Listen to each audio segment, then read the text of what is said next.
Yeshua HaMashiach, hu etmol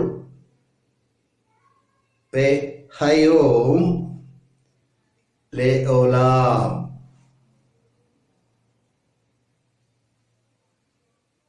Yeshua HaMashiach நேற்றும் இன்றும் என்றும் மாறாதவராயிருக்கிறார்.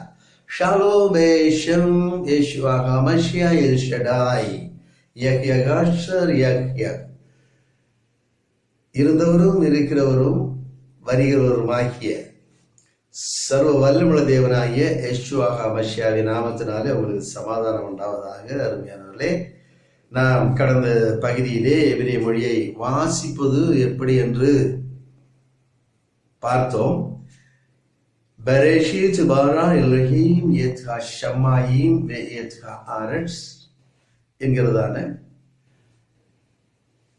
ஆதியாகமம் 1ஆம் அதிகாரம் 1ஆம் வசனத்தை நாம் கடந்த பகுதியிலே வாசித்தோம் அல்லவா? இந்த பகுதியிலும் நாம் வாசித்து பார்க்கலாம். வாசிக்கும் பொழுது மட்டுமே இன்னும் அதற்குள் இருக்கிறதான சில காரியங்களை நாம் கற்றுக்கொள்ள முடியும். இன்னும் குறிப்பிட்ட சில காரியங்கள் இந்த மொழிக்குள் இருக்கிறது. நாம் அதை சென்று எட்டவில்லை. அதையும் நாம் கற்றுக்கொள்ளும் பொழுதுதான் இந்த உச்சரிப்பு, இது IPA என்கிறதான இன்டர்நேஷனல் பொனட்டிக்கல் அல்பாபெட் என்கிறதான அமைப்பை சார்ந்த மொழியானபடினாலே இந்த உச்சரிப்பு பாருங்க. ஆங்கிலம் பேசுறோம், தமிழகத்தில் ஒரு மாதிரி பேசுவோம். கேரளா போனோம்னா அங்க உள்ள மக்கள் ஆங்கிலத்தை வேறு மாதிரி பேசுவார்கள். இதே சென்னைக்கு போனோமானால் சென்னையில் இருக்கிறதான ஜனங்கள் வித்தியாசமாக பேசுவார்கள். ஆனா அது மொத்தமே எத்தனை எழுத்து தான்? 26 எழுத்துக்கள் மட்டும்தான். இந்த 26 எழுத்துக்களை உடைய ஆங்கிலமானது பற்பல ஜனங்களினாலே பற்பல விதங்களில் பேசப்படுகிறது. அதே போன்று தமிழ் கூட மாநிலம் ஒன்றுதான், எல்லோரும் தமிழர்கள் தான். ஆனால் தமிழ் மொழி பேசுகிற அந்த ஸ்டைல் அழகு இருக்கிறது அல்லவா, அமைப்பு, அது கூட மாவட்டத்திற்கு மாவட்டம் வித்தியாசப்படுகிறது. ஆனால் என்ன செய்ய நமக்கு புரியும். எந்த மாவட்டத்தை சார்ந்தவர்களாக இருந்தாலும் அவர்கள் பேசுகிற பாஷை நமக்கு என்ன செய்யும், புரியும். பாருங்க, இப்போ கேரளாவில் கூட மாநிலம் ஒன்றுதான், ஆனால் மாவட்டங்கள் பல இருக்கின்றன. அதிலும் இந்த திருச்சூர் மற்றும் எர்ணாகுளம் பகுதிக்கு நீங்கள் செல்வீர்களானால் ஒருவேளை அந்த மலையாளம் தெரிந்திருந்தால் கூட நீங்க என்ன செய்ய முடியாது, அவங்களோட பேச முடியாது. அதே மாதிரி தான் தமிழிலும் கூட சில இடங்களுக்கு சென்றால் நம்மால் அவர்களைப் போல பேச முடியாது, ஆனால் அவர்கள் பேசுவதை புரிந்து கொள்ள முடியும். எபிரேய மொழி கூட அப்படித்தான் பிரியமானவர்களே. நாம் கற்றுக்கொண்டு வருகிறது பிபிலிக்கல் ஹீப்ரு என்கிறதான வேதம் சார்ந்த, வேதம் எழுதப்பட்டதான எபிரேய மொழி. தற்காலத்தில் எபிரேய ஜனங்கள், இஸ்ராயேல் ஜனங்கள் அல்லது யூதர்கள் பேசுகிறதான வழக்கத்தில் இருக்கிற மொழி எபிரேய மொழிதான். ஆனால் மாடர்ன் ஹீப்ரு என்று அழைக்கப்படுகிறதான சற்று வித்தியாசமான மொழி. அதனுடைய பாங்கு கொஞ்சம் வித்தியாசமா இருக்கும் இதை காட்டிலும். எழுத்து கூட நான் ஏற்கனவே 1-2 எழுத்துக்களை நாம் ஏற்கனவே பார்த்திருக்கிறோம். ஆண்டவருக்கு சித்தமானால் எல்லா எழுத்துக்களையும் கூட, அதுல எத்தனை எழுத்து தான்? 22 எழுத்துக்கள் தான். அதனுடைய வடிவமைப்பு சற்று வித்தியாசமாக வரும். உச்சரிப்பெல்லாம் இதேதான். ஷின் என்பது வடிவமைப்பு வித்தியாசமாக இருக்கும். பெய்ட் என்பது வடிவமைப்பு வித்தியாசமாக இருக்கும். அலஃப் என்பது வடிவமைப்பு வித்தியாசமாக இருக்கும். ஆனால் உச்சரிப்பு அது எப்படி? ஒலி, குரல், அந்த ஒலியின் தன்மை, இவை அனைத்தும் ஒரே மாதிரியாக இருக்கும். தமிழ் மொழி பாருங்க, நான் பேசிக்கிட்டு இருக்கிறேன், இது நாக்கில இருந்து வெளியே வந்துடும். சத்தம், நாக்கு 2 இருந்தா போதும், அந்த ஒலி வெளியே வந்து அது பாஷையாக மாறிவிடும். ஆங்கில மொழி கூட அப்படிதான். ஆங்கிலமும் இப்போ வாட்ஸ் யுவர் நேம், அது பாருங்க, அந்த நாக்கில இருந்து ஒலியாக வெளியே வருகிறது. How are you, how are you, அது நாட்டிலிருந்து வெளியே வருகிறது. ஆனால் அந்த ஆங்கிலம் கூட பாருங்க, இடத்துக்கிடம் மாறுபடும். பிரிட்டிஷ் ஆங்கிலம் ஒரு மாதிரி இருக்கும், யூஎஸ் என்கிறதான அமெரிக்க ஐக்கிய நாடுகளின் ஆங்கிலம் ஒரு மாதிரியாக இருக்கும். அதனால எபிரேய மொழி எங்க போனாலும் அது ஒரே மாதிரியா தான் இருக்கும். அந்த மாடர்ன் ஹீப்ருக்கும் பிப்ளிக்கல் ஹீப்ருக்கும் எழுத்துக்களில் மட்டும் சற்று சிறு வித்தியாசம் காணப்படும். நாம் இதை கற்றுக்கொள்ளும் பொழுதுதான், அருமையானவர்களே, வாசிக்கும் பொழுதுதான் அந்த அந்த வாக்கியத்தில் வார்த்தை, எழுத்து, வார்த்தை மற்றும் வாக்கியமாக வரும்போது அதன் உள்ளான சில காரியங்கள் கூட நாம் கற்றுக்கொள்ள வேண்டி இருக்கிறது. அவைகளை கூட நாம் கற்றுக்கொண்டோமானால் இது எளிதாக நீங்களே என்ன செய்யலாம், வாசித்து விடலாம். அதற்கு யாருடைய தயவும் தேவையில்லை. அருமையான சகோதரர் ஒருவர் கேட்டிருந்தார், இதன் உச்சரிப்பு தன்மைகளை குறித்து சொல்லும்படிக்கு. நல்ல விஷயம். அந்த உச்சரிப்பு தன்மைகளை நாம் அறிய வேண்டுமானால் இன்னும் ஒரு சில காரியங்களை கூட இங்கே இந்த இலக்கணத்திலே நாம் கற்றுக்கொள்ள வேண்டியது இருக்கிறது. பாருங்க, நான் சொன்னேன் டேகஷ் வரும் என்று. இந்த டேகஷ் என்பது 22 எழுத்துக்களுக்கும் வருவதில்லை. அதே மாதிரி சோஃபீட் என்கிறதான எழுத்துக்கள் 5 மட்டுமே இருக்கின்றன. இன்னும் சில விஷயங்கள் இதற்குள் இருக்கிறது. அவைகளை நாம் உன்னிப்பாக கற்றுக்கொள்வோம். ஏனென்றால் இது ஒரு முக்கியமான மொழி. இந்த மொழியிலே நாம் உச்சரிப்பை மாற்றுவோமானால் அர்த்தம் மாறிவிடும். நீங்கள் நியாயாதிபதிகளின் புஸ்தகம் 12ஆம் அதிகாரத்திலே வாசித்து பார்ப்பதானால் 11, 12ஆம் அதிகாரத்தை வாசிக்கும் பொழுது அங்கே யெப்தா என்கிறதான கீலேத்தியனாகிய ஒரு மனுஷன் இருந்தார். அந்த கிளையாச்சின் மகனாகிய அந்த மனுஷன் எப்பிராயிமரோடு யுத்தம் செய்யும்படிக்கு கடந்து செல்கிறான். அவர்கள் யுத்தம் முடிந்து அவர்களை எப்பிராயிமரை தோற்கடித்து யோர்தான் வழியாக கடக்கும்படிக்கு அவர்கள் யோர்தான் துறையை முந்தி வந்த பொழுது அந்த யோர்தான் துறையை கடக்கும்படிக்கு தப்பி வந்த எபிரேயர்கள் சிலர் முயற்சிக்கிறார்கள். அப்போ கிளையத்தியனாகிய அவர்கள் கேட்கிறார்கள், இந்த எப்பிராயிமரை பார்த்து நீங்கள் யார் என்று. இவர்கள் தப்ப வேண்டும் அல்லவா, ஆனபடியெல்லாம் அவர்கள் சொல்லுகிறார்கள், நாங்கள் எப்பிராயிமர் அல்ல என்று. அப்படியானால் நீங்கள் இதை சொல்லுங்கள் என்று அவர்களுக்கு ஒரு சின்ன ஒரு சோதனை வைக்கிறார்கள். அதாவது ஷிப்போலோச் என்று சொல்லுகிறார். ஷிப்போலோச்.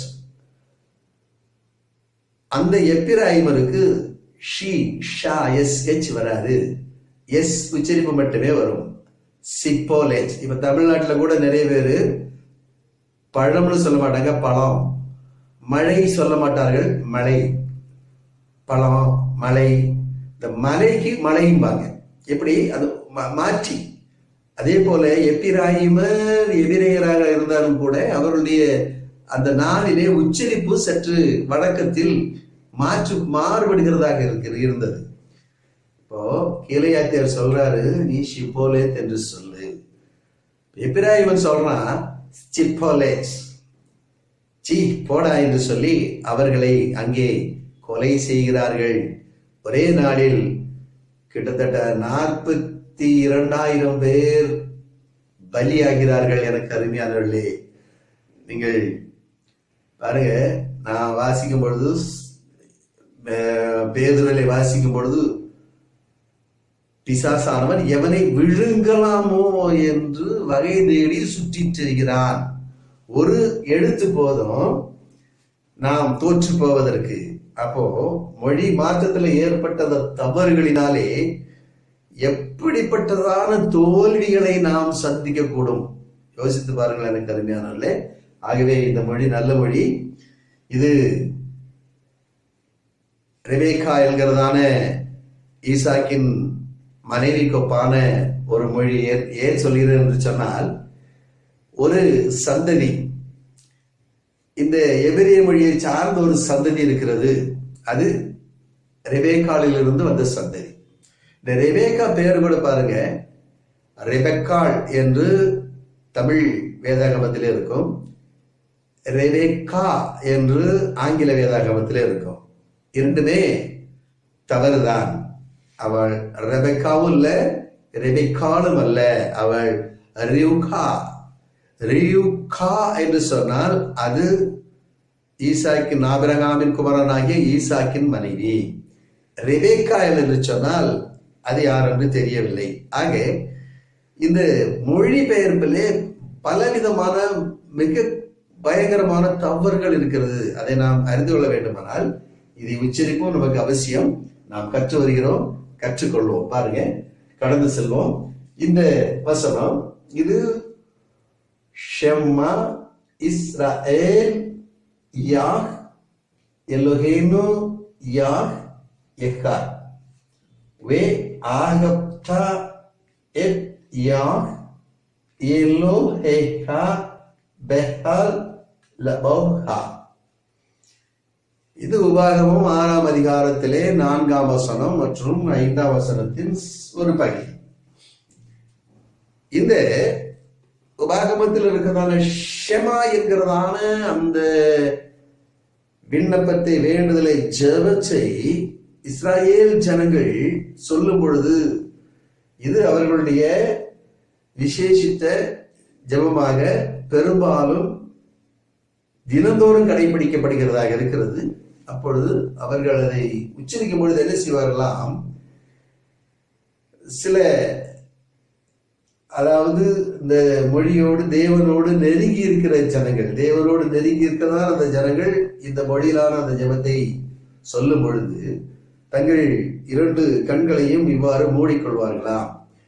அப்புறம் தான் சொல்லுவாங்களாம், ஷெமா இஸ்ரேல் யா எலோஹேனு யா எக்காட் வேஆகப்தா எட் யா எலோஹேஹா பெஹாலவோஹா ஊ பெஹாலவ்ஷேஹா ஊ பெஹா மெவோடேஹா ஆமென் என்று சொல்லி கைகளை எடுப்பார்களாம். நாம் அப்படியெல்லாம் செய்யணுன்ற அவசியம் இருப்பதாக தெரியவில்லை. ஏனென்றால் பக்தி, பயபக்தி தேவை. ஆனால் தேவனோடு உள்ள நெருக்கம் பக்தியினாலும் பயபக்தினாலும் அதிகமாக வருவதில்லை. அது எதனால வருகிறது? நேசம், அன்பு. இதுல இருக்குது பாருங்க, ஆஹவ் அப்படின்னு ஒரு வசனம் இருக்குது, பார்த்தீங்களா? இதான் ஆஹவ் சொன்னால் லவ், அன்பு. ஆஹவ்தா என்று சொன்னால் நேசி, அன்பு கூறு, அவரோடு இணைந்து இரு, அப்படித்தானே? அதாவது ஆதாமை உண்டாக்கின நாளிலே, ஆதாமை சிருஷ்டித்த உருவாக்கின நாளிலே அவனுக்கு ஏற்ற துணையாக ஏவாளை தெரிந்து கொண்ட தேவன் சொன்னார். ஆதாம் அவளை ஏற்றுக்கொண்டான். இவள் என் எலும்பில் எலும்பும் என் மாம்சத்தில் மாம்சமாய் இருக்கிறபடினாலே இவள் யாரு? என்னிலிருந்து எடுக்கப்பட்டவள், இவள் மனுஷி எனப்படுவாள் என்று சொல்லி ஆதாமும் அவளை ஏற்றுக்கொண்டான். அவர்களுக்குள் என்ன ஆரம்பிக்கிறது? ஒரு அன்பு ஆரம்பிக்கிறது. அன்பு, நெருக்கம். கணவன் மனைவியுடைய அன்பை குறித்து வேதம் திட்டவட்டமாக நிருபங்களிலே நமக்கு போதிக்கிறது. அப்படித்தான் தேவனோடு உள்ள அன்பு அதை விட அதிகமாக இருக்க வேண்டும். தேவனை நெருங்கும் பொழுது நம்ம எப்படி நெருங்க முடியும்? அன்பால தான் நெருங்க முடியும். அப்ப இங்க வசனம் என்ன சொல்லுது? ஷின், இது சிவா, இது பெட்டா. இப்ப ஷெம்மா, ஷெம்மா இஸ்ரேல், பாருங்க, இது ஈ யோடு ஹிரக்யோடு ஈ, ஷின் சிவா. இந்த ஷின்னுக்கு புள்ளி இடது பக்கத்தில் வர்றதால இது இஸ், எஸ் உச்சரிப்பை கொடுக்கிறது. அப்போ இஸ், ரேஷ் காமஸ் வரும்போது ரா, அலஃப் செகல் வரும்போது ஏ, லேமெட்டை எப்படி உச்சரிக்கணும்? இல். இடையில வரும்போது லா, லீ, லூ, லே என்கிறதான உச்சரிப்புகளை தரும். இந்த கடைசியில் இந்த எழுத்து ஒரு வார்த்தையின் இறுதியில வரும் பொழுது அது இல் என்கிறதான உச்சரிப்பை தான் தரும். ஆக இஸ்ராயேல் யா எலோஹேனு யா. இங்க ஒரு கோடு வருது பார்த்தீங்களா? இதுக்கு அர்த்தம் என்னன்னு தெரியுமா? இதுக்கு அர்த்தம் தெரியாம ஏன் இந்த கோடு இங்க வருதுன்னு தெரியாம நம்ம இதை வாசிச்சு பிரயோஜனம் இல்லை. அதைத்தான் நான் சற்று முன் சொன்னேன். இங்கே பாருங்க கோடு வருது, அதுக்கப்புறம் எஹாட். இங்கேயும் 2 புள்ளி சதுரமா சற்று வித்தியாசமா வருது பாருங்க. சாதாரணமா புள்ளி என்றால் இதுதான் புள்ளி. அதுக்கு நாம இப்படிதான் புள்ளி வைப்போம், அப்படித்தானே? ஒரு சென்டென்ஸ், ஒரு வாக்கியம் முடிந்த உடனே அதற்கு முற்றுப்புள்ளி வைப்போம், ஒரு புள்ளி வைப்போம். அந்த வாக்கியம் இடையிலே தடுக்கப்படும்படிக்கு, நிறுத்தப்படும்படிக்கு நாம் ஒரு கமா, இந்த புள்ளியவே என்ன செய்யும், கீழே கொஞ்சம் அப்படி சுழிச்சோம்னா இது என்ன ஆயிரும், இது கமா ஆயிரும். கமாவில் வருகிற வார்த்தை நிற்காது, அது தொடரும். ஆனால் புள்ளியோடு வார்த்தை என்ன செஞ்சிடும், அந்த வாக்கியம் என்ன செஞ்சிடும், முடிந்து விடும். அப்படித்தானே? அதே மாதிரி தான் இது. கமா கிடையாது, தப்பா புரிஞ்சுக்க கூடாது. உதாரணத்துக்கு சொல்ல, இது கமா மாதிரி நினைச்சுக்கிடுவோம். இது கமா இல்ல, கமா மாதிரி நம்ம நினைச்சுக்கலாம். ஏன்னா கமா வரும்போது நம்ம என்ன செய்வோம், சற்று நிதானிப்போம். இந்த புள்ளி வரும்போது என்ன செய்வோம், பினிஷ்டு, அதோட முடிச்சிருவோம். இப்போ எப்படின்னா, நான் செல்கிறேன், செல்கிறேன் முடிஞ்சது. நான் வருவேன், அந்த இம் வந்த உடனே புல் ஸ்டாப், முடிந்து விட்டது. நான் வந்த பிறகு அது கண்டினியூஷன். உங்களை சந்திப்பேன், அங்க புல் ஸ்டாப் வந்துடும். நான் வந்த பிறகு போது என்ன செய்வோம், ஒரு கமா போட்டுருவோம், அப்படிதானே? அப்ப அது தொடர்ச்சியா வருது. அடுத்த வாக்கியம் கண்டினியூஷன், தொடர்கிறது.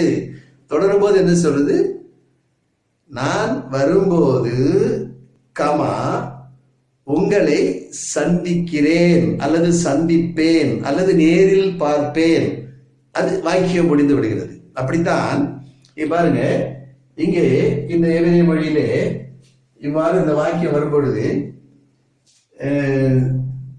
பாருங்க, ஷமா இஸ்ராயேல் யா எலோஹேனு யா, அதோடு ஒரு பிரேக். இங்க சற்று நிதானிக்க வேண்டும், நிறுத்த வேண்டும். அதை தொடர்ந்து திரும்ப இதை ஆரம்பிக்கும் பொழுது இதை ஏ ஹா இட், இது டயலக்ட்.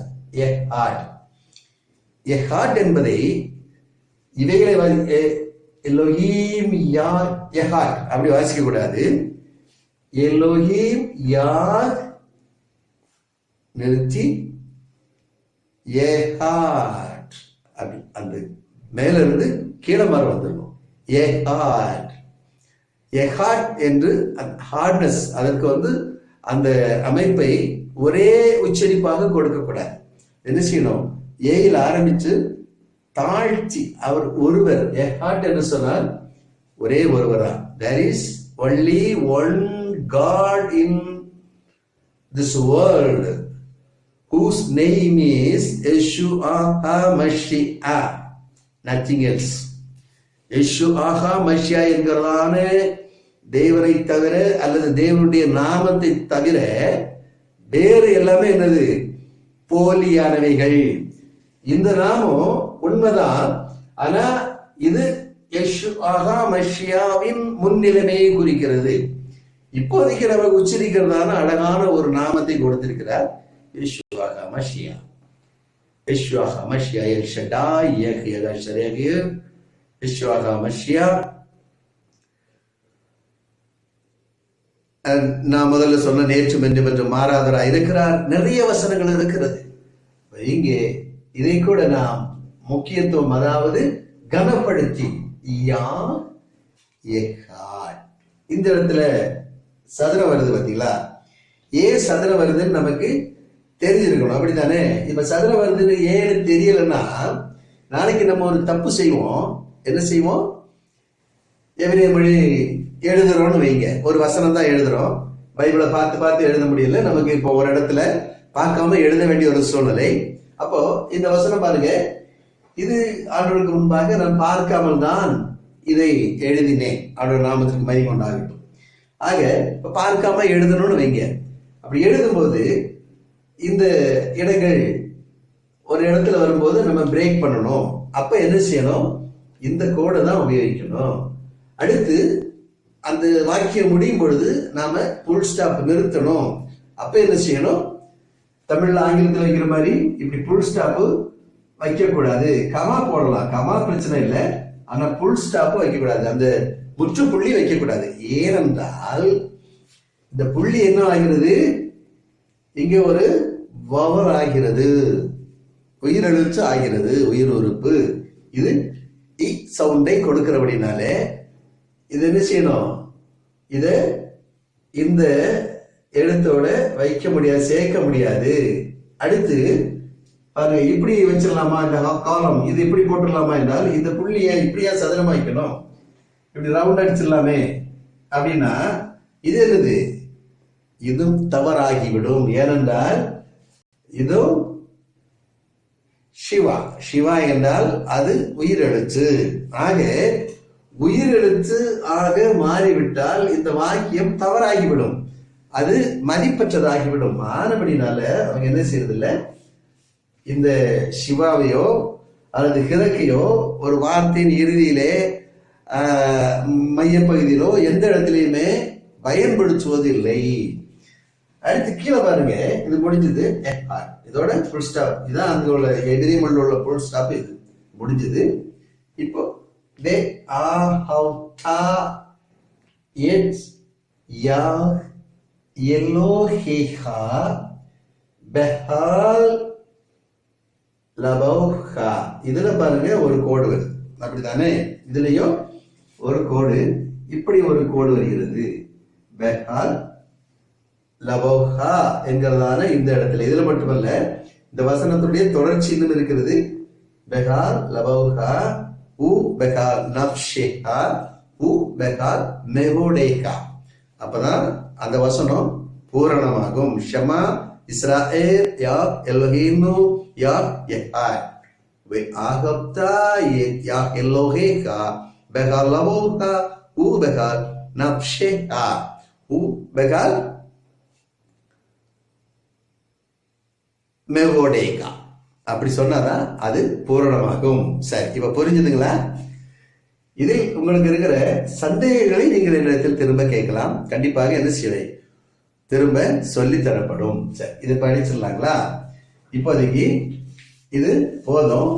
இந்த இதை மனதில் வைத்துக் கொள்ளுங்கள். இந்த 3 அடையாளங்களை அதை குறித்து நாம் தற்பொழுது பார்க்கலாம். ஏன் இந்த அடையாளம் என்று நாம் பார்த்தோம். இந்த அடையாளத்திற்கு பெயர் இருக்கிறது. அந்த பெயரை நாம் என்ன செய்யணும்? தெரிந்திருக்கணும். இல்லைன்னா நாம் என்ன செய்ய முடியாது, அதை உச்சரிக்க. அந்த அந்த வர்ற இடத்துல கோடுன்னு தான் சொல்லுவோம். அந்த இடத்துல என்ன சொல்லுவோம்? கோடு, டேஷ், அப்படி எல்லாம் சொல்லுவோம். அதை அறிந்திருப்போமானால் நாம் அந்த அடையாளத்திற்கான பெயரை சொல்ல முடியும்.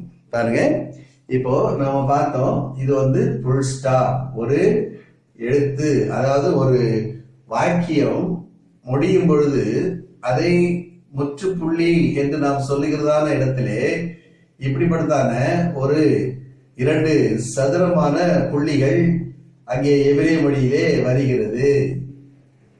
சரியா? இந்த சதுரமான புள்ளியை பார்த்தோம். அதன் பிறகு ஒரு கோடு பார்த்தோம் இல்லையா? இந்த கோடு. அதுக்கப்புறம் என்ன பார்த்தோம்? இப்படி ஒரு கோடு, ஹாரிசாண்டல். இது வெர்டிகல், இது ஹாரிசாண்டல். சரி, பாருங்க, இந்த கோடு இருக்கு இல்லையா? இது ஏனென்றால் தமிழிலே நாம் பெரும்பாலும் அதை பயன்படுத்துவதில்லை, இப்படிப்பட்டதான கோடுகளை. அது எப்பன்னா பள்ளியிலே கோடிட்ட இடங்களை நிரப்புக அப்படின்னு சொல்லும் போதுதான் நாம என்ன செய்வோம்? கோடிட்ட இடங்களை நிரப்புவோம். அப்படிதான் நமக்கு தெரியும். அதுக்கு வேற நம்ம அதை என்ன செய்யறதில்லை, எடுத்துக்கொள்வதில்லை. ஆனால் ஆங்கிலத்துல பாருங்க, இப்போ ஒரு உறவு முறை இருக்கிறது. அது என்ன? Son in law. Son in law. Son in லாவை இப்படி யாரும் எழுத மாட்டாங்க. எப்படி? இப்படி சன் இன் லா இப்படி யாரும் எழுத மாட்டாங்க. அப்படித்தானே? எப்படி எழுதுவாங்க? சன், இங்க ஒரு சின்ன கோடு வரும், அப்புறம் இதே ஒரு கோடு வரும். ஆனா இது என்னதான்? இது ஒரே வார்த்தை தான், ஒரு உறவை குறிக்கிறதான ஒரு வார்த்தை. இந்த வார்த்தைக்கு இப்படி எழுதினால்தான் மதிப்பு. இது சன் இல்ல மட்டும் இல்ல, பிரதர் இல்ல, மதர் இல்ல, ஃபாதர் இல்ல, இப்படி எந்த உறவுகள்லாம் லாவில் முடிகிறதோ, லா அந்த லாவில் முடிகிறதான அத்தனை உறவு முறைகளுக்கும் இடையில விஷயம் மதர் இல்லா, MOTHER, மதர், அப்புறம் என்ன வரும்? இன், அப்புறம் லா, இப்படிதான் வரும். அப்படித்தானே? ஆக இது அந்த வார்த்தையை தொடர்ந்து வாசிக்கக்கூடிய ஒரு இணைப்பாக காணப்படுகிறது. அப்படிதான் இந்த எழுத்து இருக்கு இல்லையா? இது வந்து பெஹால் பார்த்தோம். பெஹால், பெஹால். இது பேத் மாதிரி வந்துடக்கூடாது. இது கொஞ்சம் கவனமா இருக்கணும். இது இப்படி லேடிஸா வளைஞ்சு வரணும். சரியா? இப்போ பெஹால். அடுத்து இந்த கோடு வருது. இந்த கோடு கவனிக்கணும். இது கீழே வரக்கூடாது, நடுவிலே வரக்கூடாது. எபிரேய மொழியில் எழுதும் பொழுது அதன் மேல் பகுதியில் தான் வர வேண்டும். மாற்றி வந்து விட்டால் அது தவறாகிவிடும். லபௌகா.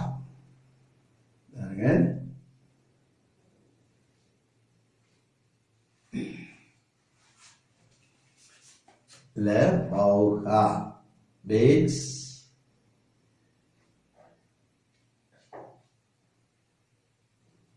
பௌ ஹா.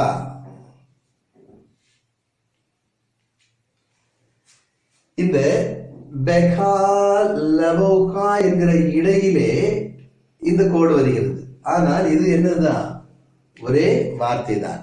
இப்படி ஆதியாமத்தில் கூட நம்ம பார்க்கும் பொழுது வாயகி ஓர், எகி ஓர் என்று ஆண்டவர் சொல்லும் பொழுது வாயகி ஓர், அந்த இடையிலே இந்த லைன், இந்த ஹாரிசாண்டல் போன்ற கோடு வரும். சரி, இப்ப இந்த கோடு புரிஞ்சுதுங்களா? இந்த கோடு வந்து ஒரு வார்த்தையின் இடையில் வருகிறது. ஆனால் ஒரே வார்த்தையில் இது இணைப்பு கோடாக காணப்படுகிறது. அப்புறம் இப்ப பாருங்க, இப்ப இதை எடுத்துருவோம்.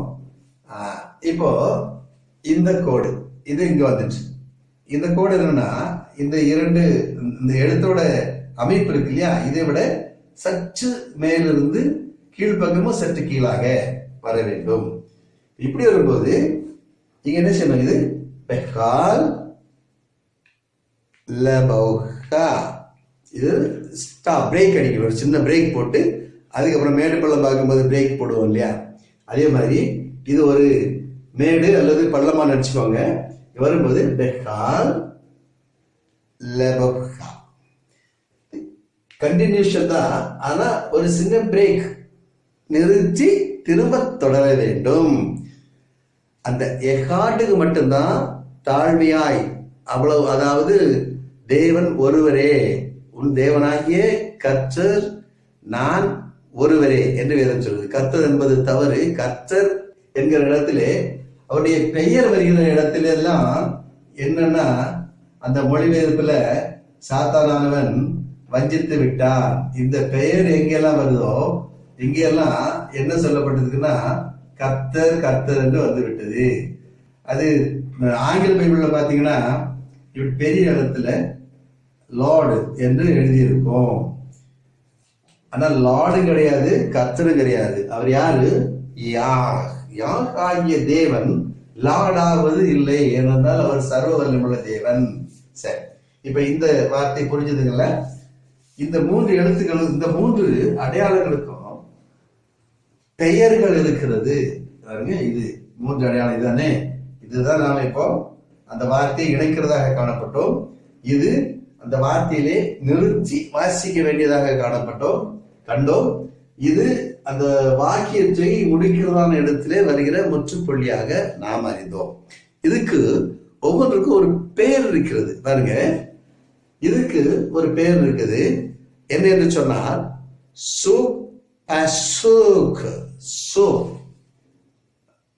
ஆங்கில எபிரேய மொழியில எஸ் உச்சரிப்பை எத்தனை எழுத்துக்கள் பெறும்? அதெல்லாம் நாம மனதில் வைத்திருக்க வேண்டும். அதெல்லாம் நாம் கற்றுவிட்டோம். ஆங்கில எழுத்துல பாருங்க, சாமக் எஸ் உச்சரிப்பை பெறும். ஷின் இந்த பக்கம் புள்ளி வச்சோம்னா இதுவும் எஸ் உச்சரிப்பை பெறும். இது என்னது? சைன், இதுவும் எஸ் உச்சரிப்பை பெறும். இந்த 3 எழுத்துக்களுமே எஸ் என்கிறதான உச்சரிப்பை தான் பெறும். ஆக இப்போ இதில் நம்ம சொன்னோம் இல்லையா, சுப் பாருங்க, சாம. அப்புறம் இந்த சுரக்கு வந்தா எப்பவுமே அது ஊ உச்சரிப்பை தான் வரும். இங்க பாருங்க, இங்க என்ன வருதுன்னு இப்படி கீழே வந்துருது. இப்படி ஒரு கூட வந்தா இது என்ன ஆகுது? கப் சோபித் ஆகிறது. இந்த இடத்துல இப்படி போட்டோம்னா இது என்ன ஆகிறது? சோபித். இப்ப எப்படி வாசிக்கணும்? சூஃப். சூப் இல்ல, சூஃப். எஃப் சூஃப். எஸ் ஓ எஃப் சூஃப் என்றுதான் வாசிக்க வேண்டும். தமிழ் என்றால் சூஃப். இப்படித்தான் இதை ப்ரொனன்சியேஷன் உச்சரிக்க வேண்டும். சூஃப் பசுக். பாருங்க, பசுக். பா திரும்ப இங்க என்ன வருதுன்னா பே வருகிறது.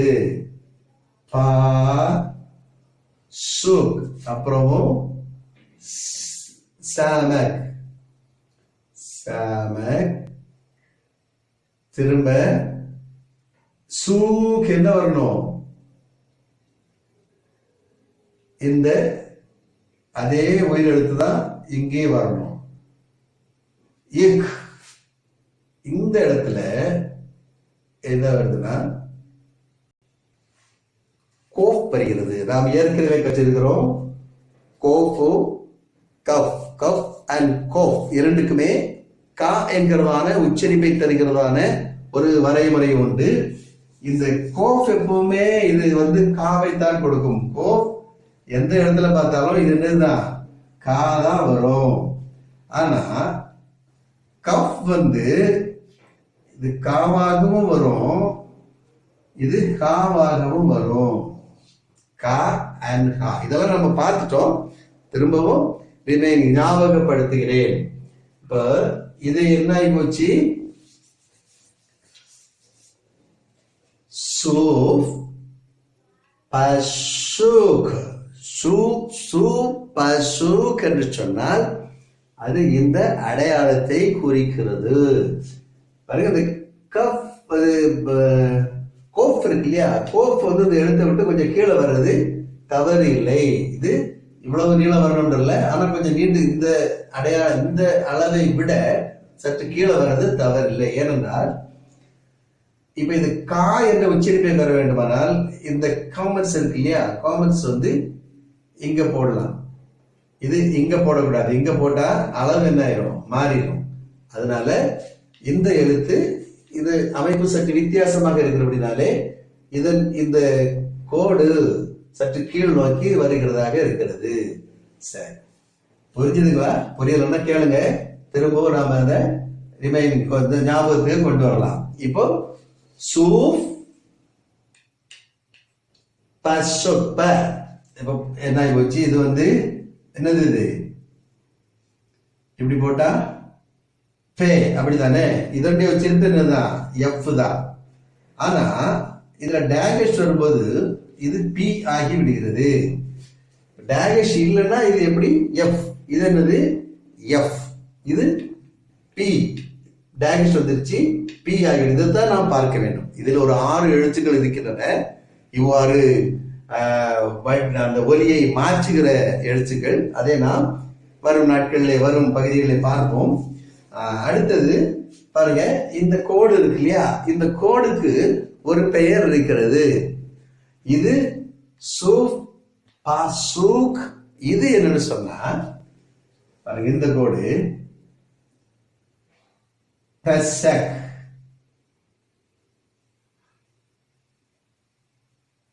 இங்கேயும் நமக்கு வந்து டேகஷ் வருகிறது.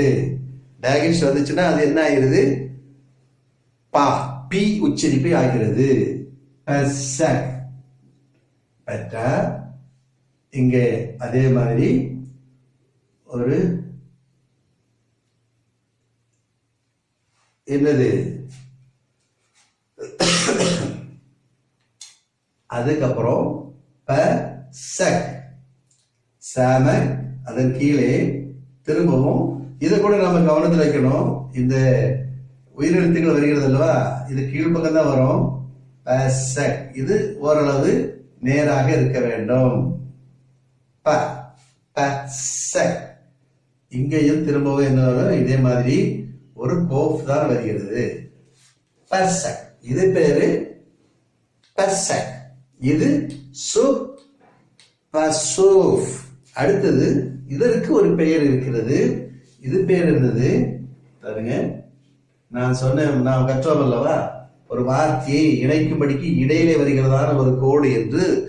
இந்த கோடை குறித்து நாம் பார்க்கும் பொழுது மக்க என்று சொல்லப்படுகிறது.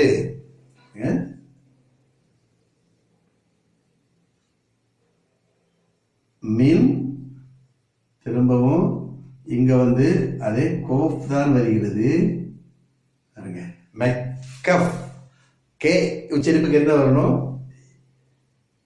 என்ன வரணும், ஷெகோல். ஷெகோல் வந்துச்சுன்னா அது கேதான். மெக்கப் என்கிறதான மெக்கப் என்கிறதான உச்சரிப்பு. அந்த இஃப் அதே மாதிரி இங்க இந்த தான் எழுத வேண்டும். மெக்கப் இங்க வந்து ஒரு ஒவ்வொரு வரும். மெக்கப்.